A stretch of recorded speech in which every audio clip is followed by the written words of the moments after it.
Never expected a Saturday morning at the Little League Regional Finals in Asheville to be the day my whole life cracked down the middle. My son Theo was 8, and he'd been counting down to that game for 6 weeks. He'd taped the schedule to the refrigerator. He'd worn his jersey to bed twice. So when he walked off the field after the second inning, head down, glove dangling from his fingers, and asked me if we could go sit in the truck just for a minute, I knew something was wrong before he even got to me. It was October, one of those bright cold mornings where the air feels like it has glass in it. The bleachers were packed. My wife Marissa was in Charlotte that weekend helping her mother move out of the house she'd lived in for 41 years, and I promised Theo I'd film every at-bat so she could watch it later. I had the phone in my hand when he came up to me. He didn't look at the dugout. He didn't look at his coach. He just said, "Dad, can we go to the truck, please?" I told the other dads I'd be right back. We walked across the gravel lot and he climbed up into the passenger seat of my F-150 and pulled the door shut himself, hard, like he was trying to lock something out. I got in the driver's side. He wouldn't look at me. "Hey buddy, what's going on?" He was crying, but it was the quiet kind, the kind where the shoulders don't even shake. He kept wiping his face on the inside of his elbow. "You have to promise you won't be mad, Theo." "I could never be mad at you. What is it?" He looked out the window for a long second. Then he reached down and pulled up the bottom of his jersey. I have replayed that moment maybe 10,000 times since.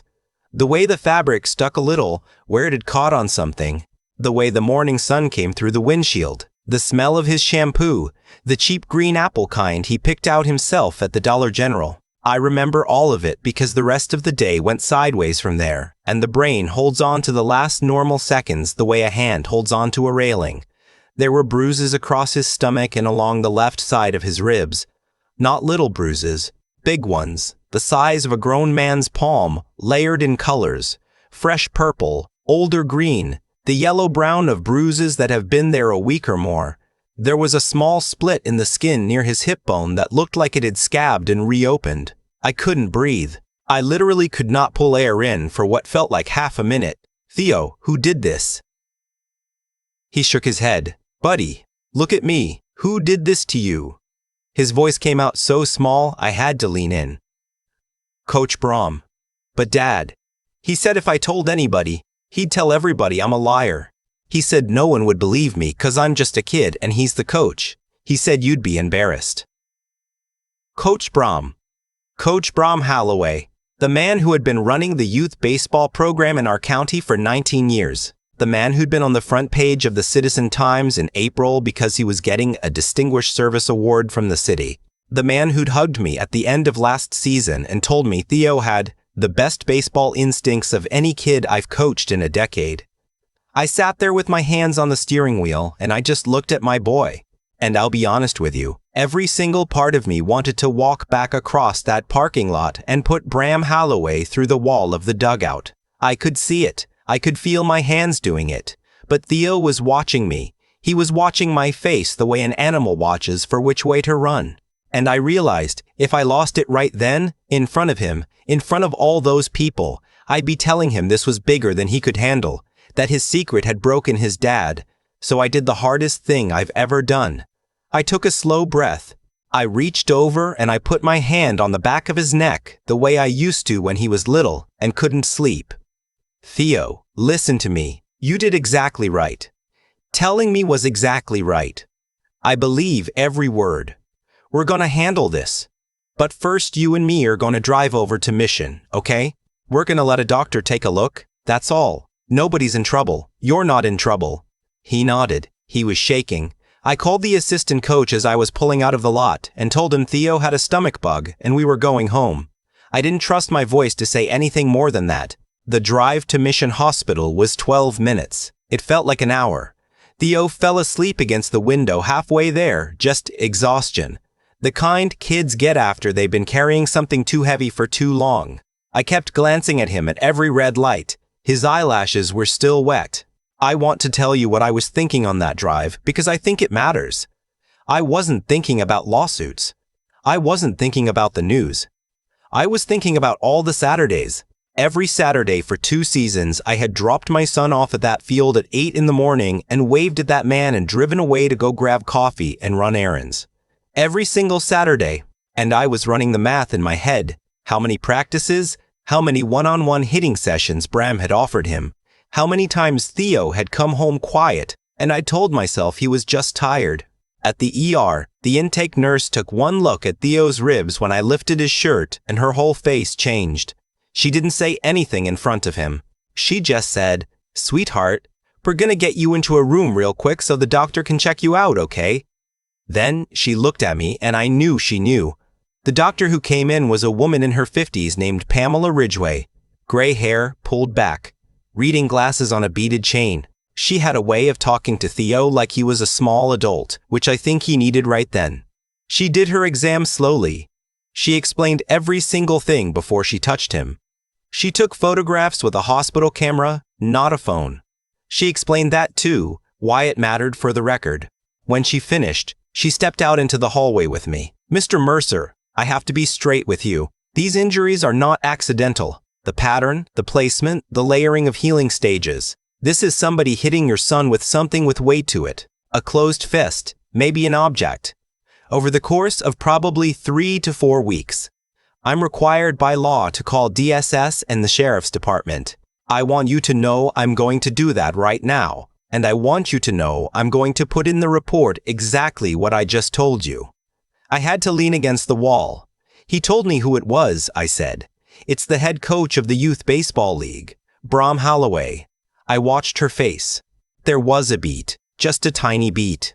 Then she said, very carefully, "I see. Well, the report will reflect what your son says, and what his injuries say. That's all I can promise." That little pause was the first hint of what I was about to find out. The deputy who showed up was a younger guy, maybe 30, named Caleb. Actually, that's not his real name. I'm changing it. But he was polite. He sat with Theo in the exam room and let him hold his bear and asked questions in a soft voice. Theo told him everything. How Bram would call him into the equipment shed for extra coaching. How it had started with just yelling, then shoving, then discipline with a length of rubber hose Bram kept in his bag. How Bram had told him this was how all the great players got tough. How if he cried, it would only be worse. How the older boys, who'd been on the team for years, just looked at the ground when it was happening to the younger ones. The deputy wrote it all down. He thanked Theo for being brave. He stepped out into the hall with me. And then his whole demeanor changed. "Sir, I want you to understand. Bram Holloway he's been around a long time. He's got a lot of friends in this department. He coached my lieutenant's nephew. I'm not telling you that to discourage you. I'm telling you because I want you to be ready for how this is going to go."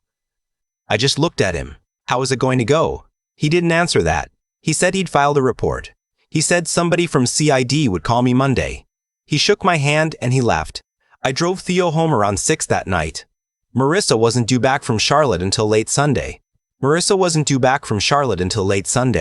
I called her from the kitchen while Theo was watching cartoons on the couch with a microwave dinner. I told her everything as flat and as quick as I could because I knew if I let any emotion into my voice, I'd lose it and Theo would hear me. She didn't say anything for about 10 seconds. Then she just said, "I'm coming home now." She got there at 1 in the morning.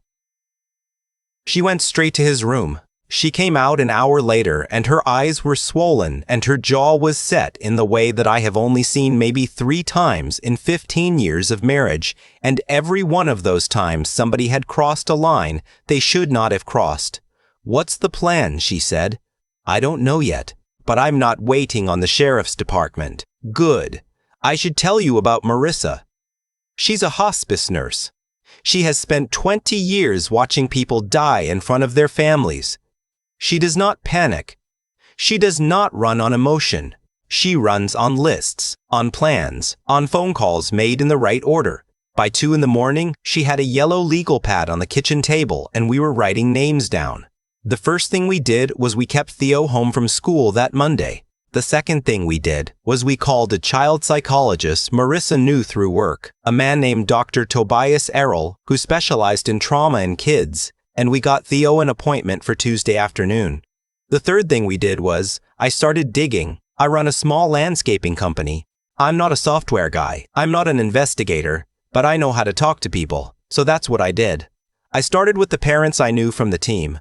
I'd known some of these folks for 2-3 years, birthday parties, post-game pizza, sitting in the same bleachers in the same rain. I called 8 of them that Monday. I didn't say a word about Bram. I just said, hey, listen. Theo's been having a real rough time about baseball lately. Stomach aches before games. Doesn't want to go to practice. I'm just trying to figure out if it's a kid thing or something else. Has yours mentioned anything? 5 out of the 8 said their kid had been weird about baseball lately. One mom, a woman named Daphne whose son Owen was on Theo's team. Wait, I can't use that name. Her son was named Wyatt. Daphne started crying on the phone. She said Wyatt had been wetting the bed again. He hadn't done that since he was 4. He'd been having nightmares where someone was hitting him. He wouldn't tell her about what. Another dad, a guy I knew through work named Porter, said his son Easton had quit the team in August, just refused to go, wouldn't explain. They'd thought he was being a quitter. They'd grounded him for 2 weeks. He told me this on the phone and I could hear his voice breaking. I asked all of them, very carefully, if they'd be willing to talk to a detective if it came to that. Every single one said yes. That night I sat down at my computer and I started searching. Bram Halloway. Halloway Youth Baseball. Halloway complaint. And I found something that turned my stomach. A local mom forum, 4 years old. A woman had posted asking if anyone else had concerns about how physical Coach Halloway got with the younger players. She described her son coming home with what she called weird marks on his arms. The thread had 8 responses. 3 were from other moms saying they'd noticed the same thing. 5 were people defending Bram. The original poster had come back 3 weeks later and said she'd pulled her son out of the league, that her husband had been called in for a conversation with the league board, and that they'd been told if they kept making accusations, they'd be sued for defamation. Then she deleted her account. I sat there at my kitchen table at 3 a.m. and I felt something in my chest go very cold and very still. This was not Bram acting alone. This was a system.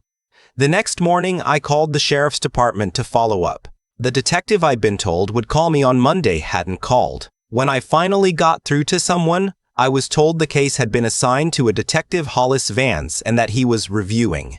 I asked when I could expect to hear from him. I was told someone would be in touch. Nobody was in touch on Tuesday or Wednesday. On Thursday, I drove down to the sheriff's department in person and asked to speak to Detective Vance. The woman at the desk made a phone call. I waited 45 minutes. He came out and shook my hand and brought me back to a conference room, not his office. He was a heavy man in his late 50s with a thin gray mustache and a smile that didn't reach his eyes. Mr. Mercer, I want you to know I take this very seriously, but I also have to be candid with you. I've known Bram Halloway for 22 years. I coached against him in the men's softball league.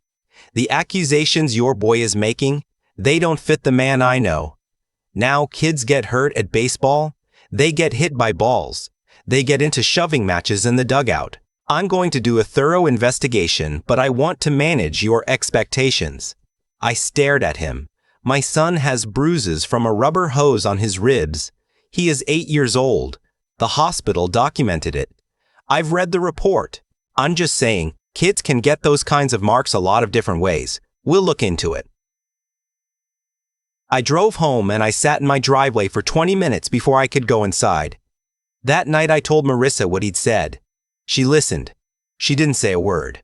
Then she got up, walked to the cabinet over the fridge, pulled down the bourbon her father had left her, poured one finger in a glass, drank it, set the glass down and said, "Okay, we do this ourselves then. Here's what Marissa did, and I want every parent who hears this to understand the power of having one person in your life who refuses to be intimidated." She made a list of every assistant coach, every umpire, every parent who'd had a kid in that program in the last 5 years. Through her hospice network and the PTA, she had access to a lot of names. She started calling them one by one. She didn't accuse anybody. She just asked, had they ever seen anything that didn't sit right? By the end of that week, we had statements, informal, written, signed, from 11 people. A former assistant coach named Witt, who'd quit after 1 season because of what he called Bram's discipline philosophy. A grandmother who'd seen Bram drag a 7-year-old off the field by the back of his neck. A father whose son had told him he'd seen Bram hit a kid in the equipment shed and had been told if he said anything, Bram would tell everyone he was lying. 11 people. We made copies of everything. Marissa kept the originals in a safety deposit box at the credit union. I kept a digital copy on an encrypted thumb drive I carried in my wallet. We weren't messing around. The thing that finally cracked the whole case open wasn't us, though. It was a woman named Henrietta Loomis. Henrietta had been the league treasurer for 15 years. She was 68 years old, a retired bookkeeper, and she had stayed in that volunteer position out of love for her late husband, who'd helped found the league back in the 80s. I'd never had more than a passing conversation with her, but she'd heard, through the parent grapevine, that someone was finally asking questions about Bram. She called me on a Sunday afternoon and asked if she could come over for coffee. She sat at my kitchen table and she told us that she had been carrying something for 9 years. 9 years! In 2016, the parents of a boy named Donovan had come to the league board with allegations against Bram. Bruises, threats, same pattern. The board had met in closed session. Henrietta had not been allowed in the room because she was just the treasurer. But she'd seen the meeting minutes get destroyed 3 days later. She'd seen a check cut to the family in the amount of $18,000. She'd seen the parents move out of state within 60 days. And she'd seen Bram keep his job. She had photocopies of the bank records. She had kept them in a fireproof box in her basement for 9 years. She slid them across my kitchen table and she said, "I should have done this a long time ago. I'm so sorry it took your boy. I want to tell you, I sat there and I watched this woman cry, and I thought about how many kids had been hurt in those 9 years while she carried that paperwork around in a box and told herself it wasn't her place. And I wanted to be angry at her. I really did. But all I could feel was tired. That was the moment everything turned. We didn't go back to the sheriff. We went to the FBI. There's a field office in Asheville. I called on a Monday morning and I told the receptionist that I had documented evidence of an ongoing pattern of child abuse, witness intimidation, and financial cover-up by a public youth sports official, and that local law enforcement had refused to investigate. By Tuesday afternoon, we were sitting across from a federal agent named Yolanda Pruitt. She read everything. She asked questions for 3 hours. At the end, she said, "Mr. and Mrs. Mercer, I'm going to be honest with you. What she's put together here is more thorough than most cases that come across my desk from trained investigators. We're opening a file today." Then she said something I'll never forget. She said, "And I want you to know, the reason cases like this stay buried for decades is because the people in charge are counting on parents giving up. You didn't give up. That's the only reason this is going to end." I cried in the parking lot. First time since Theo lifted his jersey. The federal investigation moved fast. Within 3 weeks, they had executed search warrants at Bram Holloway's house, at the league storage facility, at the home of the league board president. They found a notebook, an actual physical notebook, in Bram's desk drawer where he had kept records in his own handwriting of discipline sessions with specific boys going back 12 years, names, dates, what he had done. There were 41 names in that notebook. 41. The arrest started on a Thursday in early December. Bram Holloway, of course, but also the league board president, a man named Crowell, on charges of obstruction and conspiracy. 2 former board members who'd signed off on the cover-up payment in 2016. And this is the part that made the front page of the Citizen Times. Detective Hollis Bantz, the man who told me kids get bruises a lot of different ways. He was charged with obstruction of justice and tampering with evidence. He'd been quietly making the original complaint file from 2016 disappear. Bram pleaded not guilty. The trial took place the following summer. I sat in that courtroom every single day. Marissa sat next to me every single day. Theo didn't testify in person. They used a video deposition Yolanda Pruitt had taken in the gentlest way I've ever seen anyone question a child. But 11 other boys did testify. Some now teenagers, some now grown men. One of them was Donovan from 2016. He was 22 years old. He told the jury that he had spent 9 years thinking he was the only one, thinking nobody believed him, thinking he was crazy. He looked at Bram from the witness stand and he said, "You told me I was the only kid who couldn't take it. You lied." The jury came back in 4 hours. Guilty on 37 counts. The judge gave Bram 31 years. He'll die in prison. The league was dissolved. The state passed a new law the following year, the Holloway Act, named after the case, not the man, requiring fingerprint background checks, mandatory reporter training, and an independent ombudsman for every youth sports organization receiving any public funding in North Carolina. Henrietta Loomis testified before the state legislature. She wore a navy blue dress, and she didn't cry that day. She read from prepared notes, and she said, "I was a coward for 9 years. Do not be a coward for 9 seconds." Theo turned 9 that spring. We had a small party at the house. He didn't want a baseball theme. He wanted dinosaurs, which he hadn't asked for since he was 4. Marissa and I made a dinosaur cake at midnight the night before, badly, and I think it was the best cake I've ever eaten. He started seeing Dr. Errol every Tuesday. The first 6 months were brutal. He had nightmares. He couldn't be in rooms with the door closed. He flinched when men he didn't know got too close. There were nights I sat on the floor of his room until he fell asleep because he couldn't be alone in the dark. There were Tuesdays he wouldn't get out of the car at Dr. Errol's office, and we just sat in the parking lot until he was ready, and sometimes he wasn't, and we drove home. But slowly. He came back to us. He took up the guitar. I don't know where that came from. Nobody in our family is musical. He just announced one afternoon that he wanted a guitar. We got him a used one from a pawn shop in West Asheville, and he started taking lessons from an old hippie named Ezra, who taught out of a converted garage. He loved it. He'd practice for 2 hours after school. The first time I heard him sing along to something he was playing, just quietly, almost to himself in his room. I had to leave the house and walk around the block because I was crying so hard I couldn't see straight. He's 12 now. We're 3 years out from that morning in the truck. He's tall. Taller than I expected him to be. He's quiet, but he's not silent anymore. He has a best friend named Caleb. No, his best friend is named Wesley, and they make stop-motion videos with action figures and post them on a channel that has, I think, 11 subscribers, most of whom are his grandparents. He still won't play baseball. I don't think he ever will, and that's okay. I don't miss it. A few things I want to say, because I think someone listening needs to hear them. If your kid comes to you and tells you something hard, believe them. The first time, not the second time after you've checked with 3 other people. The first time, children almost never lie about being hurt. The statistics on this are not even close. When a child trusts you enough to lift their shirt in your truck and show you the marks somebody put on them, that is the most sacred moment of parenting you will ever have, and your only job in that moment is to be worthy of it.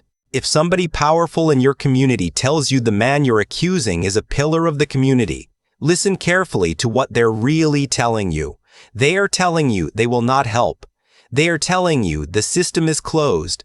They are not telling you that you are wrong. Find a different door. If a teacher, a nurse, a grandmother, anybody comes to you and says, "I noticed something," take them seriously. Henrietta Loomis carried that paperwork around for 9 years because she didn't think anybody would listen. There are Henriettas in every community. Be the person they can call. And if the official channels won't move, go higher, go federal, go to the press, go to the state legislature. The reason these things stay buried is because the people doing them are counting on you to be tired, to be intimidated, to have a job and a mortgage and not enough hours in the day. They are counting on you to give up. Don't. I think about Bram sometimes, less than I used to. I used to think about him every day.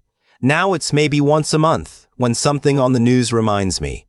I don't hate him the way I did. I don't have room for that anymore. What I have room for is my boy on the back porch with his guitar, working out the chords to a song he's writing about a cat he saw at the shelter that we are absolutely not getting. I asked him a few weeks ago, gently, if there was anything he wished I'd done differently back then. He thought about it for a long time. Then he said, "Dad, I wish you hadn't waited to drive to the hospital. I wish we'd gone right then." I told him I was sorry. I told him I should have. He shrugged. He said, "It's okay. You believed me. That's the main thing." I want every parent listening to hear that sentence one more time. You believed me. That's the main thing. That's all they need. That's all of it. Believe them. Fight for them. Burn the whole thing down if you have to. Because the world is full of Bram Halloways and the world is full of systems built to protect them. And the only thing standing between those systems and your kid is whether you, the parent, are willing to be the person who refuses to look away. I wasn't a hero. I was a tired guy with a landscaping business who got lucky enough to have a wife who doesn't blink and a treasurer who finally couldn't carry a box anymore. That's all it was. That's all it ever is. Ordinary people who decide, on an ordinary Saturday, that this is the thing they will not let pass. Theo's on the porch right now. I can hear him through the screen door. He's playing something slow, working out the same 4 chords over and over. The cicadas are loud. The light is going. Marissa's inside making dinner, and the dog we did end up getting, a rescue mutt named Pepper, is asleep at my feet. Some days I forget, for whole hours at a time, that any of it ever happened. Then something will catch me.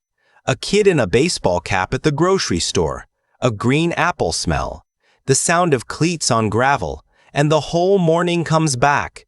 Every detail. The way the fabric of his jersey caught on his ribs. But then I look at him on the porch with his guitar, and I think, he's still here.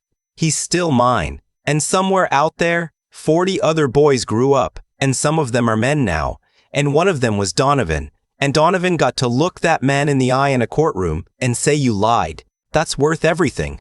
That's worth every sleepless night.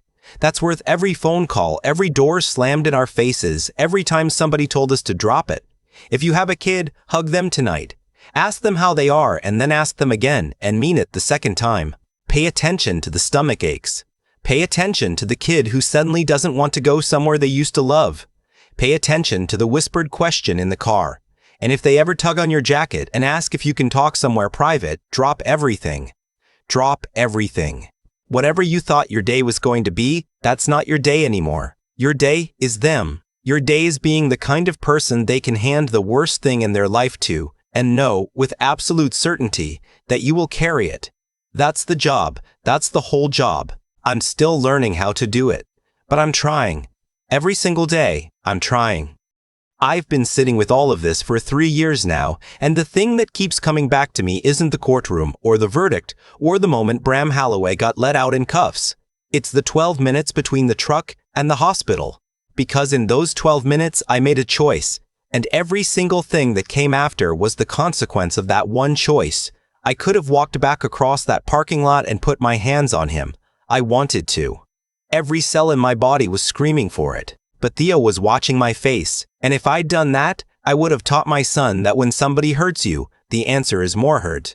I would have ended up in handcuffs myself, and the case against Bram would have collapsed under the weight of a furious father with a swollen fist. Everything I built after that morning, the calls, the statements, the FBI file, the 31 years, none of it would have happened. The choice to breathe instead of swing wasn't weakness. It was the most useful thing I have ever done.